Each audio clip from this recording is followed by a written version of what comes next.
Hey everyone, welcome back to another LEGO review. I apologize for the absence. I had promised more reviews and then I just disappeared for a couple of weeks.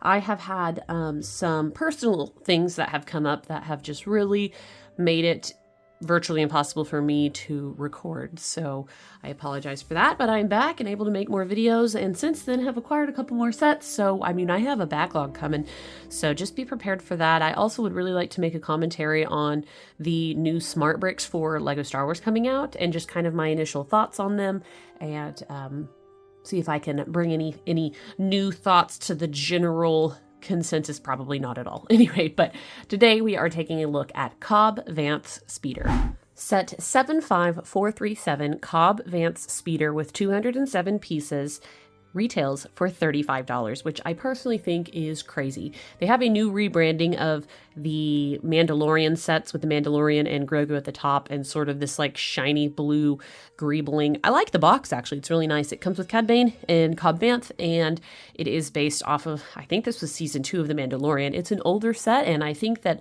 LEGO is good for going back and remaking some sets for, I guess, making some sets from some older episodes of The Mandalorian in preparation for the new movie coming out. That being said, The Mandalorian has grown quite old on me as a whole, and so it's not something that I will probably pick up a whole lot of, but I really like the characters. I like Cad Bane, and then Cobb Vanth I think is a cool LEGO minifigure. He's not really my favorite character.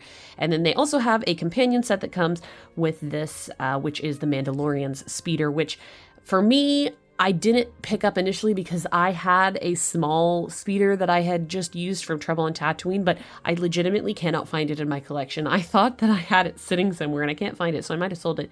But that being said, I may pick up the Mandalorian speeder now so that I can have two, because it makes a lot of sense and kind of smart on LEGO for splitting those sets up. But $35 for this, I just feel like is a lot, but that's kind of LEGO Star Wars these days, unfortunately.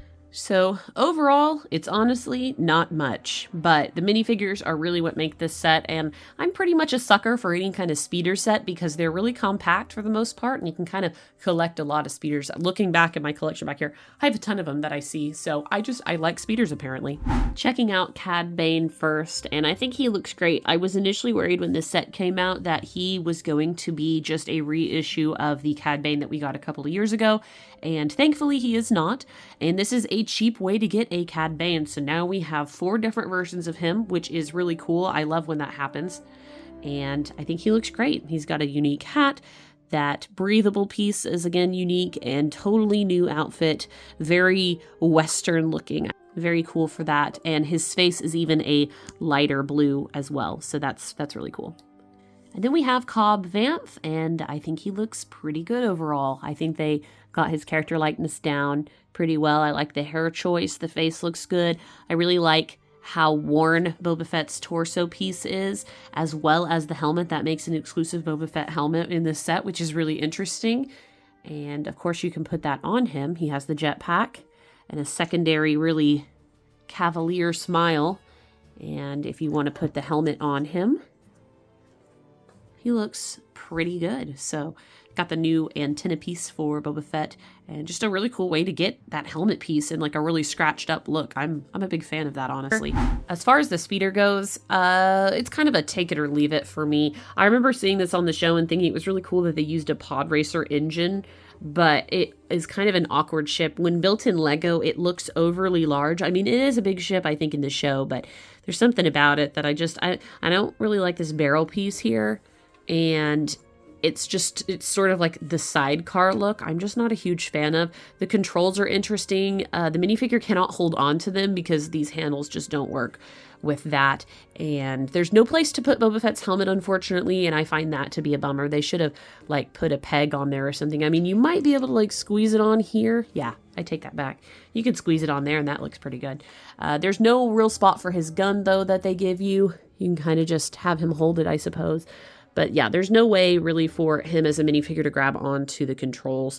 And it just looks overly large, like the minifigure looks very small on this speeder, which is a problem that LEGO has experienced in the past. There is, I believe, a hidden compartment.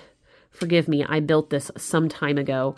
And yeah, there we go. It comes off and we get this looks like a Duran fruit or something. But we get a really fantastic and unexpected blue milk carton print. Like, where did that come from? The only printed blue milk carton that we had was from that polybag Luke Skywalker, blue milk Luke Skywalker.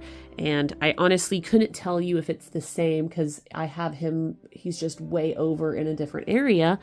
And yeah, just really shocked to see that blue milk carton there. It's such a fun little addition, and for some people actually might be the reason to pick up this set. Of course, you could just buy the piece separately on Bricklink, but who does that? I'm just kidding. Anyways, that's basically the set. I think it's pretty simple. $35 though just doesn't feel very good to me for this.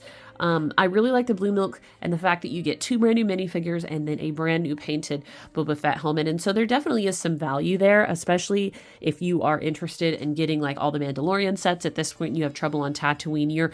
You're racking up some good Tatooine sets again. And then the Mandalorian Speeder is cheaper and it is a good companion set. So just take it as you will, but $35 just seems a touch expensive.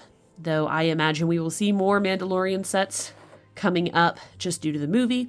And I hope that you enjoyed this review. Let me know what you think in the comments below, and I will catch you guys on the next one. Bye.